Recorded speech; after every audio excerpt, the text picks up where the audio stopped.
시간입니다. 지금까지 우리는 구약의 짐승 제사에서 비롯된 예수 그리스도의 대제사장 되신 어린 양으로 자신의 몸을 속죄의 제물로 삼아서 영원한 속죄의 제사를 드려주신 예수님에 대해서 말씀 중에 살펴보며 또 예수님을 깊이 만났습니다. 그리고 예수님을 믿는 성도라면 어떻게 살아야 되는지에 대해서도 말씀을 드렸습니다. 오늘 본문은 그 대미를 장식하는 그런 말씀입니다. 과연 어떤 말씀일까요? 성령 하나님의 말씀을 잘 들어 깨닫게 하시는 조명하심과 그 말씀에 있는 그대로 순종하게 하시는 지혜와 능력에 충만하심이 우리 모두에게 임하는 귀한 시간이 되기를 간절히 소원합니다. 우리 18절 19절 들은 말씀 우리 같이 읽겠습니다.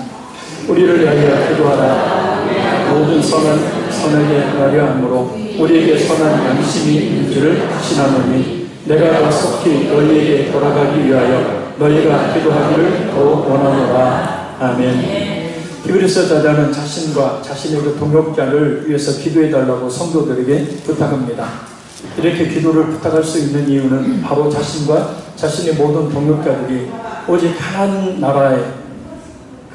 나라의 그 일을 위해서만 일하는 거짓 없는 선한 양심과 그 복음을 증거하는 데 있어서 바르게 하려고 하기 때문이라고 말합니다.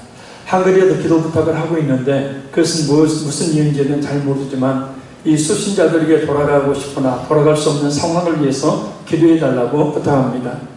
이런 기도 부탁을 한다는 것은 그만큼 이 히브리서 저자와 그리고 성도들 가운데 친밀한 교제가 있었음을 알 수가 있습니다. 저자도 성도들을 잘 알고 있습니다. 성도들도 사역자인 저를 잘 알고 있습니다. 서로 신뢰하는 그런 관계를 가지고 있기 때문에 기꺼이 이러한 기도 부탁을 할 수가 있는 겁니다. 오직 하나님의 나라를 이루는 일을 위해서 생명을 다해 복음을 증거하는 그런 자신들을 위해서 기도해 달라는 부탁은 역으로 성도들 입장에서 보면 그렇게 거짓 없는 양심으로 오직 하나님의 나라를 위하여서 생명을 다하여 일하고 있음을 알기 때문임을 또한 알 수가 있습니다. 목회자를 위해서 기도하는 것은 하나님의 나라를 위해서 동역하는 일입니다. 목회자의 동역자는 물론 하나님의 동역자가 되는 일입니다. 그래서 성경을 보면 많은 그의 지도자들이 성도들에게 기도 부탁을 하는 것을 볼 수가 있습니다. 물론 하나님께서 그 기도를 도로 응답해 주시기 때문이기도 하지만 사실 기도를 부탁한다는 것은 신뢰하기 때문에 그리고 항상 마음이 있기 때문이라는 것을 알 수 있습니다. 신뢰하지 못하는 사람에게 기도를 부탁하는 일은 없기 때문입니다. 우리 화평의 교회는 지금도 그렇게 모두들 하고 계시지만 목회자와 성도들이 더욱더 지금처럼 더욱더 서로를 신뢰하며 서로를 위해서 간절히 기도했으면 좋겠습니다. 우리의 진정한 큰 목자가 되시는 예수님께서 우리를 그렇게 이끌어 주시기를 간절히 소원합니다. 교회당 교회됨의 그 모습들이 갈수록 사라지고 있는 이 시대의 말입니다. 그래서 저는 여러분을 위해서 또 여러분은 교육자들을 위해서 기도하심으로 하나님의 동역자, 하나님의 나라를 이루는 그런 사명들을 감당할 수 있기를 간절히 소원합니다. 20절 말씀 우리 같이 읽습니다. 양들의 큰 목자이신 그리스도 예수를 영원한 언약의 피로 죽은 자 가운데서 이끌어내신 평강의 하나님이 아멘. 양들의 큰 목자는 이사야 63장 11절에 나오는 이 목자를 말합니다.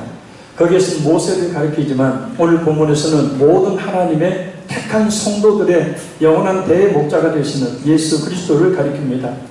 그러면 왜 예수님을 큰 목자라고 말하고 있을까? 예수님이 요한복음 10장 14절에서 15절 16절에 이렇게 말씀합니다. 나는 선한 목자라. 나는 내 양을 알고 양도 나를 아는 것이 아버지께서 나를 아시고 내가 아버지를 아는 것 같으니 나는 양을 위하여 목숨을 버리노라. 또 이 우리에 들지 아니한 다른 양들이 내게 있어 내가 인도하여야 할 터이니 그들도 내 음성을 듣고 한 무리가 되어 한 목자에게 있으리라. 아멘. 목자가 양을 위하여 목숨을 버리는 이유는 양을 알기 때문입니다. 그리고 목자가 양을 알고 양이 목자를 안다는 것은 그만큼 친밀한 교류가 있었음을 말합니다. 이 당시의 이 본문의 이 배경을 보면 목자는 하루 종일 양들과 같이 있습니다. 밤에도 풀이 가까운 데 있지 않기 때문에 먼 곳을 찾아서 푸른 초장과 쉴만한 물가를 찾아서 먼 곳을 찾아서 갑니다. 낮에도 밤에도 항상 양과 같이 있어요. 그래서 친밀한 그런 관계가 된다라는 사실입니다. 조금 이 비상정적인 부분들이 오늘 교회들에게 굉장히 많죠. 성도들이 너무 많아버리면 감당할 만한 그런 능력이 목자에게는 없게 되어집니다. 그래서 싹군을 세우게 되어지죠.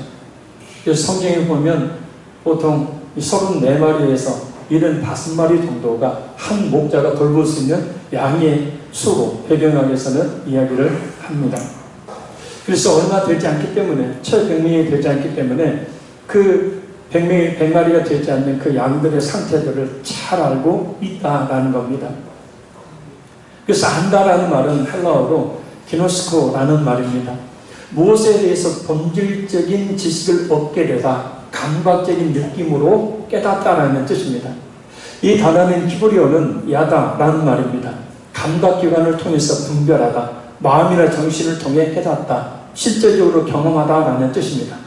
그래서 이런 어떤 대상을 피상적으로 아는 지식을 말하는 것이 아닙니다. 하나하나와의 개별적인 접촉을 통해서 그 특징을 모두 파악하고 있음을 가리키는 말입니다. 그래서 이 예수님과 성도들의 관계, 목회자와 성도들의 관계가 바로 그런 관계가 되어야 된다는 사실을 말씀하고 있습니다. 바로 예수님께서 우리 모든 성도들을 특별히 이와 같이 알고 계신다라는 뜻이에요. 할렐루야. 근데 이 안다라는 말은 순간적인 또 직관적인 지식을 말하는 것이 아니라 지속적인 알을 이야기하는 거예요. 그래서 끝까지 우리를 지속적으로 보살피는 하나님의 사랑을 말하기도 합니다. 반대로 진짜 양은 목자를 지속적으로 알려고 합니다. 순간적으로 감정적으로만 아는 것을 말하지 않습니다. 그 관계는 성부 하나님과 성자 예수님의 관계를 보면 알 수 있습니다. 예수님은 하나님의 아들이시므로 누구보다도 완벽하게 하나님을 알고, 하나님 역시도 예수님을 누구보다도 완벽하게 잘 아십니다. 이는 곧 하나님과 예수님의 친밀성을 말하는 것으로, 이러한 친밀성은 예수님과 성도와의 사이에도 존재하는 것이고, 예수님께서 양인 우리를 이렇게 친밀하게 대하심을 의미한다라는 사실입니다. 특히 예수님을 우리에 들지 아니한 다른 양들, 곧 유대인이라는 혈통적인 범위를 넘어서서 장차 예수님을 영접하게 될, 곧 오늘 이 자리에 있는 우리들과 같은 이방 신자들을 인도하는 분이라고 말씀합니다. 여기서 인도하다는 말은 끌어내다, 데려오다, 붙들다라는 뜻이 있습니다. 그래서 우리 한글 성경에는 없지만 원문에서는 거기서부터, 그때부터라는 뜻의 헬라어가 있습니다. 예수 안 믿으려고 세상 속에, 세상말로 뺀질뺀질하게 살다가 하나님이 주신 어떤 고난의 문제를 만난 그때에 바로 그 어쩔 수 없는 상황 속에서 하나님께서는 그 성도를 어떻게 해요? 붙들고 끌어다가 끌어내려 오시는 거예요. 그래서 신학교 가면 종종 그런 얘기 하시는 분들이 많아요. 내가 세상에 잘 나가다가 지금 신학교에 온 것은 하나님께 끌려왔다고요. 틀린 말이 아닙니다. 맞는 말입니다.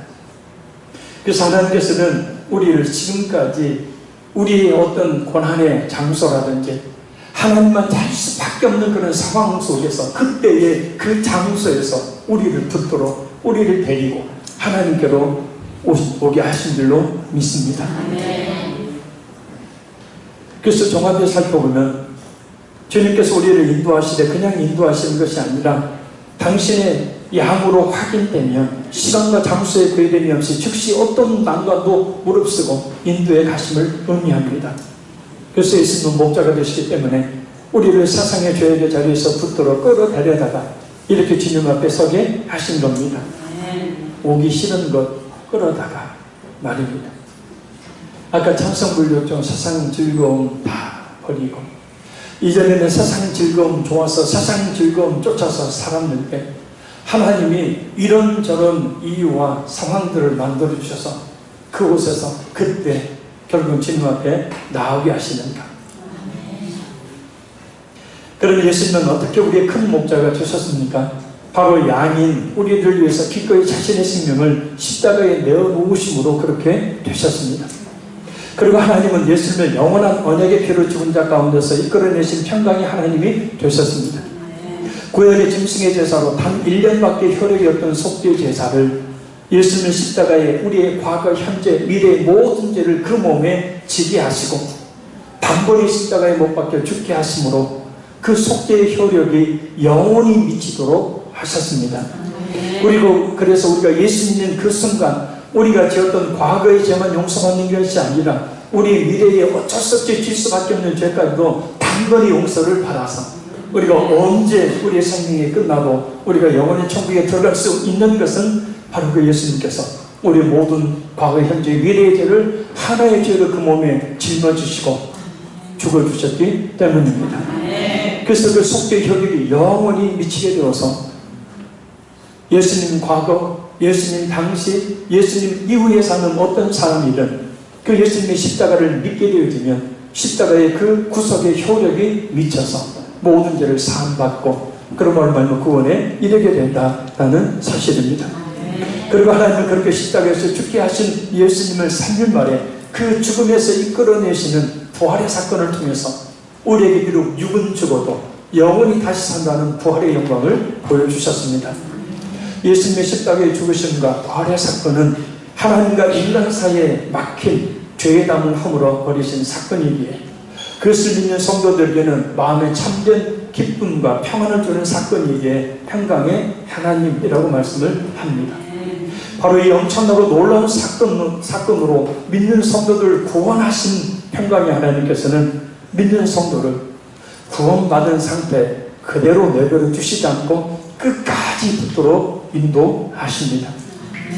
그래서 칼빈의 5대 교리의 마지막 부분에 바로 성도의 견인과 복음입니다.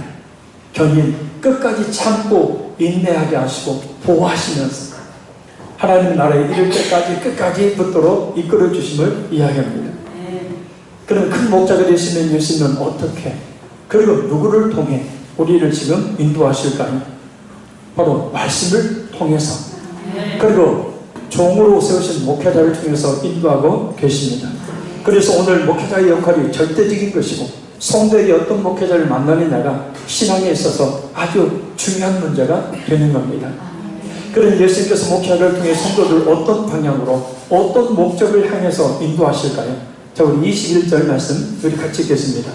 모든 선한 일에 너희를 온전하게 하사 자기 뜻을 하게 하시고 그 앞에 즐거운 것을 예수 그리스도로 말미암아 우리 가운데서 이루시기를 원하노라. 영광이 그에게 세세 무궁토록 있을지어다. 아멘. 바로 이것이 하나님께서 우리를 예수님 믿게 하신 목적입니다. 할렐루야. 그러면 예수님 믿어서 나 구원받았어. 구원의 확신 가졌어. 그것으로 끝나는 게 아니라 예수님은 그 정도로 만족하시는 분이 아니라 예수님을 믿게 하셔서 구원해 주시고 그 이후에 분명한 목적을 가지고 이 세상의 삶을 우리에게 살게 하신다는 거예요. 그럼 큰 목자가 되시는 예수님은 우리를 어떤 목적으로 인도하실까요? 첫째는 모든 선한 일에 성도를 온전하게 하심으로 인도하십니다. 디모데후서 3장 17절에 좀 더 자세하게 이렇게 표현합니다. 이는 하나님의 사람으로 온전하게 하며 모든 선한 일을 행할 능력을 갖추게 하려 하십니다. 그래서 이 말씀으로 보면 하나님의 사람으로 온전하게 만드시는 일을 하시죠. 여기서 하나님의 사람은 구약 성경에서는 하나님의 특별한 소명, 사명을 부여받은 선지자와 같은 사람을 일컬었지만 신약 성경에서는 하나님의 택함을 받은 모든 성도들을 말합니다. 곧 하나님의 성경을 통해 하나님의 택한 성도들의 믿음이 변치 않고 온전한 하나님의 자녀가 되게 하신다는 말씀이에요. 구원의 확신을 가진 곧 흔들림이 없는 예수님을 믿는 믿음을 가진 참 성도가 되게 하신다는 거예요. 그래서 목회자가 교육자가 생명을 바쳐 해야 될 일이 바로 예수님의 십자가의 피 묻은 복음을 증거해서 성도들을 구원에 이르게 하는 일입니다. 그 일을 위해서 생명을 바쳐야 되는 거죠. 그것이 바로 참된 하나님의 소명을 받은 그런 교육자들이. 그리고 그것으로 끝나는 것이 아니라 곧 나 구원받았어. 그래서 이제부터는 내 마음대로 살아도 돼 하면서 자기만을 위해서 사는 성도가 아니라 모든 선한 일을 행할 능력을 갖추게 해야 한다는 겁니다. 즉 특히 온전하게 한다는 말은 어떤 임무에 적합한 상태로 훈련되어지는 것을 말해요. 그래서 하나님의 사람이라면 선한 일들을 해야 되기 때문에 그 선한 일을 하기 위한 그런 은사와 능력을 가진 자로, 적합한 자로 하나님의 말씀을 통해서 훈련이 돼야 한다는 뜻입니다. 그래서 미국의 3대 대통령이었던 토마스 제퍼슨이 이런 말을 했습니다. 내가 항상 말해왔고 또한 계속 말할 것은 성경을 꾸준히 읽으면 읽을수록 더 훌륭한 국민이 될 것이요, 더 훌륭한 아버지가 될 것이며 더 훌륭한 남편이 될 것이라는 사실이다. 그래서 하나님의 말씀을 통해서 우리를 하나님의 온전한 자녀로 삼으시고 또한 하나님에게 선한 일을 행할 그런 능력을 갖추게 만드시고 그 사명을 부여받은 교육자가 바로 그 사명을 생명을 다해서 감당해야 된다는 겁니다. 반쪽 그리스도인들이 많죠. 예수님 믿어 구원받았다고 확신적으로 이야기를 하고는 있지만 주님을 위해서 살지 않고 오직 자신만을 위해서 사는 그런 교인들 말입니다. 온전한 믿음이라 볼 수 없죠. 그래서 우리는 우리에게 주신 그 귀한 구원의 은혜로 말미암는 우리에게 주신 선한 일들을 하기, 내게 주신 선한 일이 무엇인지, 그 선한 일을 어떻게 감당해야 되는지를 말씀을 통해서 잘 깨달아 하려고 훈련받아서 그 삶을 잘 감당하는 우리 모두가 되기를 간절히 소원합니다. 둘째는 하나님의 뜻을 행하도록 인도하십니다. 앞에서 나오는 모든 선한 일이 바로 그겁니다. 곧 하나님의 나라와 그 의를 구하는 것을 이야기합니다. 오늘 본문의 맥락에서 보는 말입니다. 마태복음 6장 33절에 예수님이 말씀하셨습니다. 너희는 먼저 그의 나라와 그의 의를 구하라. 그 다음에 이 모든 것을 너희에게 더하시리라. 하나님께서는 하나님을 주로 섬기고 순종하며 살아가는 모든 성도들에게 하나님 나라의 시민이 되는 영광을 주실 뿐만 아니라 이 세상의 육신적인 삶을 살아가는 데 있어서 필요한 모든 것들을 채워주시는 분이십니다. 그러니 성도는 불신자들과 같은 삶의 방식으로 살아서는 안 된다는 겁니다. 분명히 인생의 삶의 목표, 그 방향이 분명히 달라야 한다는 거예요. 그리고 우리에게 주어진 그런 분명한 삶의 목표와 목적은 바로 그 나라와 그 의를 이루는 삶입니다. 그의 나라는 하나님의 나라, 그 천국을 말하죠. 로마서 14장 17절에 이렇게 말합니다. 하나님의 나라는 먹는 것과 마시는 것이 아니요 오직 성령 안에 있는 의와 평강과 희락이라. 그래서 하나님의 나라는 뭐냐면 물질적인 것을 말하는 것이 아니라 예수님을 믿음으로 말미암아 모든 죄를 사함받아 의롭게 되는 일. 그로 말미암아 하나님의 관계가 원수의 관계가 아니라 평강의 관계가 되어져서 늘 그 하나님의 은혜의 보좌 앞에 나가는 그런 평강의 관계, 또 그를 통해서 얻게 되어지는 참된 기쁨을 이야기하는 겁니다. 바로 이것을 구하는 삶을 살아야 됨을 말씀하는 거예요. 할렐루야. 그리고 그의 의는 두 가지입니다. 하나는 예수님을 통한 의, 예수님의 믿음으로 말미암아 모든 죄를 사함받아 의롭다 되었다는 의. 다른 한 가지는 하나님의 뜻대로 사는 것을 이야기를 합니다. 예수님 그리스도의 구원의 은혜를 그래서 날마다 구하는 삶. 믿지 않는 가족들이, 믿지 않는 이웃들이 예수 그리스도의 의를 받아들고 말미암아서 그들의 심령 속에 하나님의 나라가 이루어지는 그것을 추구하고 구하는 삶을 살라라는 거예요. 단순히 기도로만 그치는 것이 아닙니다. 쉽게 말하면 이런 뜻입니다. 어떻게 내가 열심히 일해서 돈을 벌어서 죽어가는 저 영혼을 살릴까? 어떻게 하면 믿지 않는 저 가족에게 하나님의 나라가 임하도록 할까? 어떻게 하면 예수 믿을 수 있도록 할까? 어떻게 하면 구원받을 수 있도록 할까? 또 한 가지는 구원받은 성도로서 하나님의 그 뜻대로 사는 것을 이야기를 합니다. 그래서 그의 나라와 그 의를 구하라는 이 말씀은 영어 성경에 보면 seek라는 단어를 사용합니다. 이 단어는 구하다라는 의미보다는 찾다라는 의미가 강한 단어죠. 그래서 기도하라는 사실은 기도하라는 뜻이 아닙니다. 하나님의 나라 그 의를 구하라라는 것은, 구하다라는 말은 기도하라는 뜻보다도 물론 기도해야죠. 그런 의미도 있으니까. 그러나 기도하라는 뜻이 아니라 찾으라는 뜻이에요. 할렐루야. 그 하나님의 나라, 그 의를 어떻게 하면 이룰까? 그 방법을 찾아서 그것을 이루는 삶을 살기를 힘쓰라는 뜻입니다. 우리 믿는 성도들이 항상 그의 나라와 그 의를 위해서 기도할 뿐만 아니라 실제 삶 속에서 그것을 찾고 얻고 이루는 삶을 살아야 한다는 예수님의 말씀입니다. 그렇게 하면 영어 성경의 S를 즉 더 무엇도 또한 무엇도 또한 무엇도 같이 all these things 모든 이 것들을 그러니까 우리가 그의 나라와 그 의를 구하는 그런 확실한 삶의 목표를 가지고 그것을 추구해 나가는 삶을 살 때 하나님은 모든 것들을 또한 같이 주신다.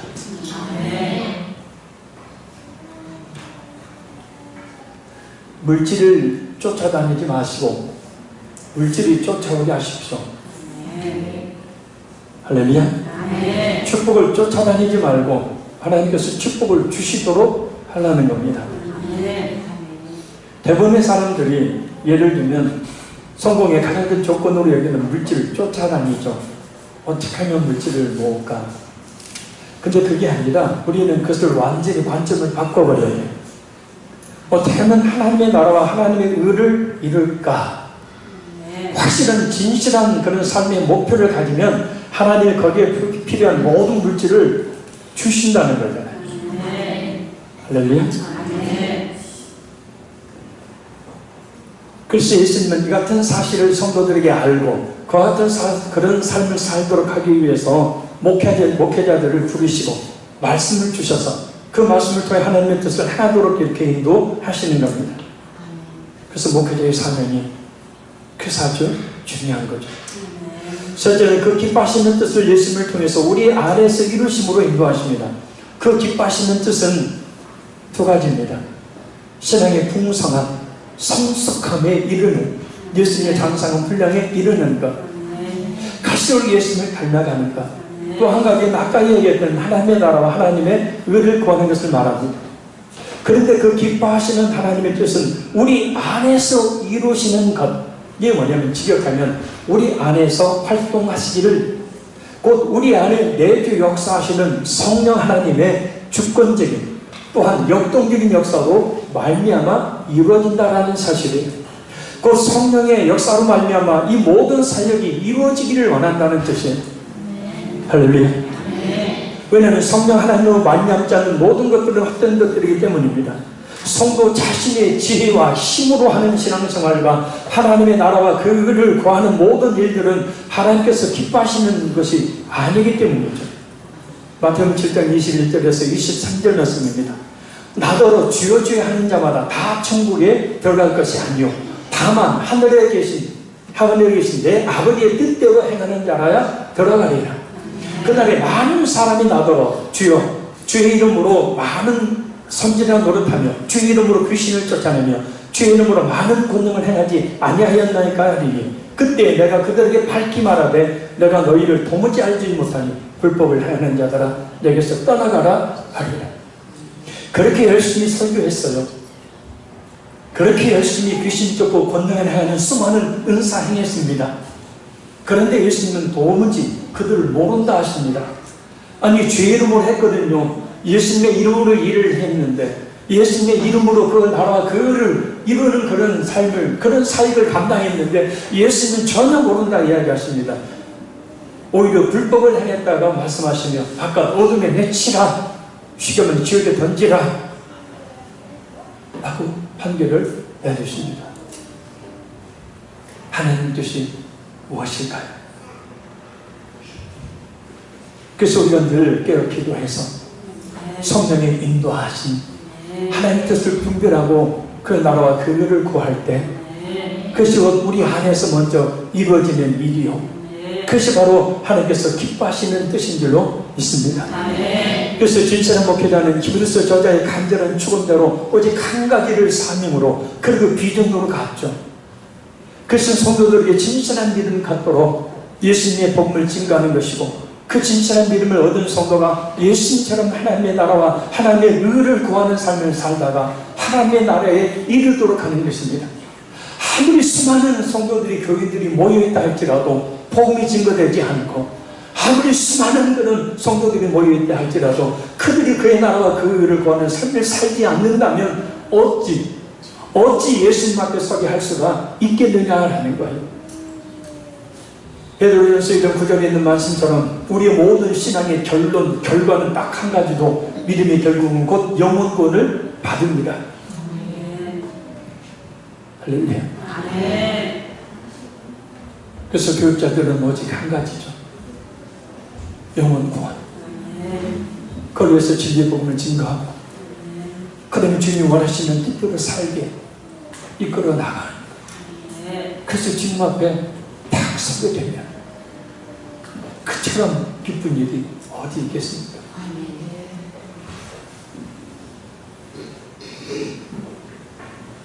17절 중반절 말씀처럼 성도들 그렇게 인도했느냐 인도하지 않았느냐에 따른 책임을 진짜로 목회자는 큰 목자가 되시면 예수님 앞에서 자신을 그런 존재로 여기기 때문에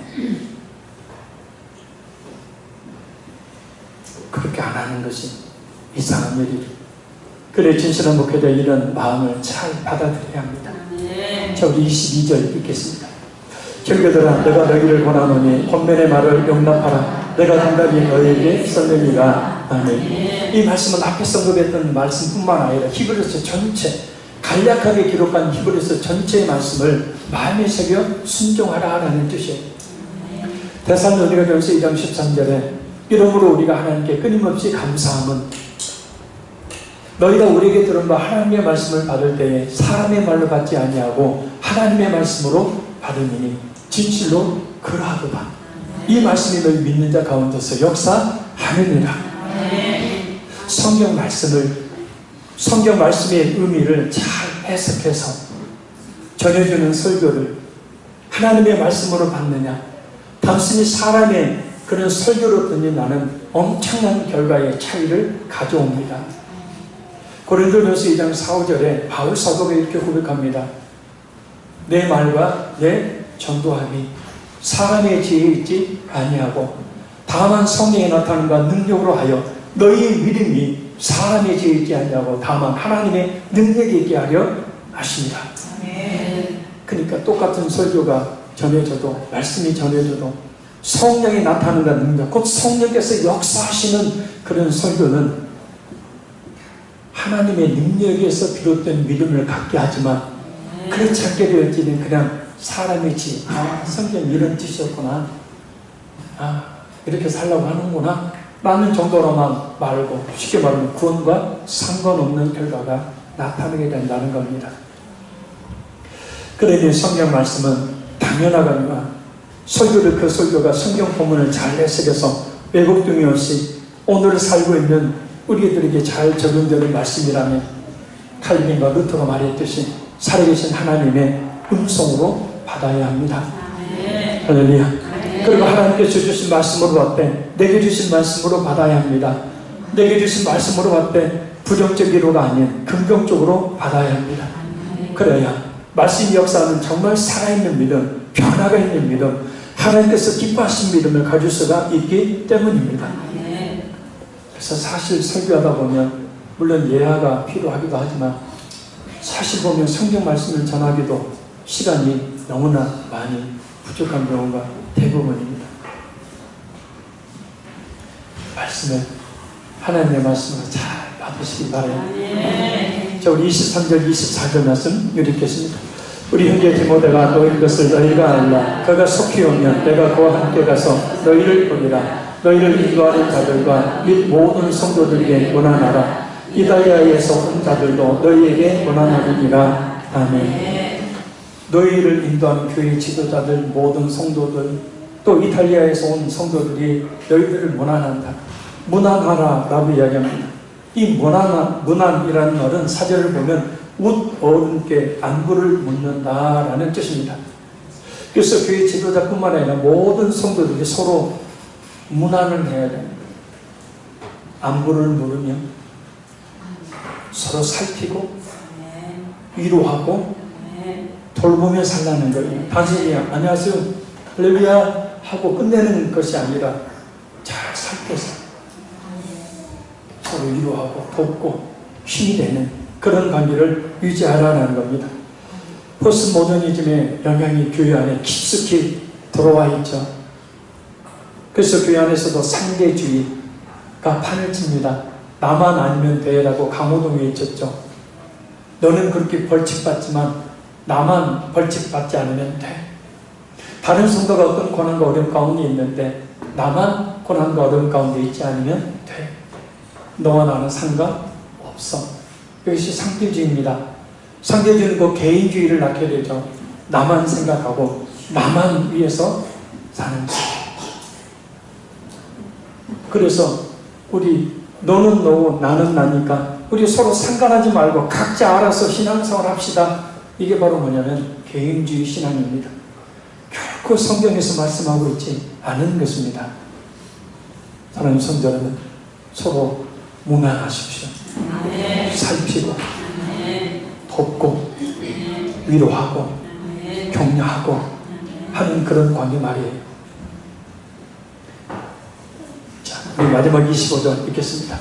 은혜가 너희 모든 사람에게 있을지어다 하면 히브리서의 대미를 장치하는 축도문입니다. 이 은혜는 헬라어로 카리스, 히브리어로 평강에 해당되는 말입니다. 하나님의 은혜가 풍성하게 모든 성도들에게 임하기를 축원하고 있습니다.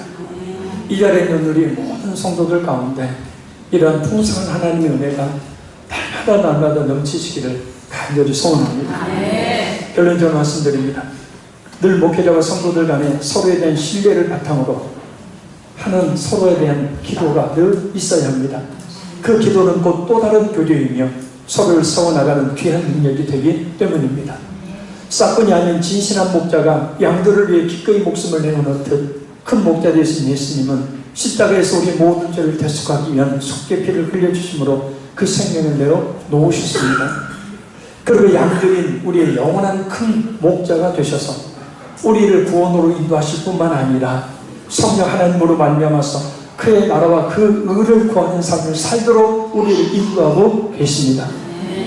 바로 당신이 세우신 목회자들에게 성령과 말씀을 주심으로 성도들 지금도 그렇게 인도하고 계십니다.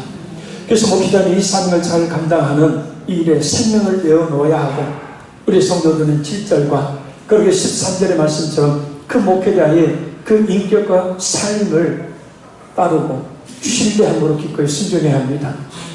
그래야 장차 우리 사모하는 주님 앞에서는 은혜, 영광의 그 주님 우리를 기꺼이 맞아주시는 그런 은혜가 있기 때문입니다. 그래서 우리 시간 찬송 부르며 기도하도록 하겠습니다. 하나님 앞에 끝까지 내 믿음 잘 지켜서 주님께서 원하시는 구원뿐만 아니라 그 기쁘신 뜻을 향하는 삶을 살다 우리 주님이 부르시는 그날 우리 영광의 주님의 그 품에 안기는 은혜에게 도와주시라고 우리 찬송을 통해서 우리의 마음의 기도를 하나님께 드리며 예배 마치도록 하겠습니다.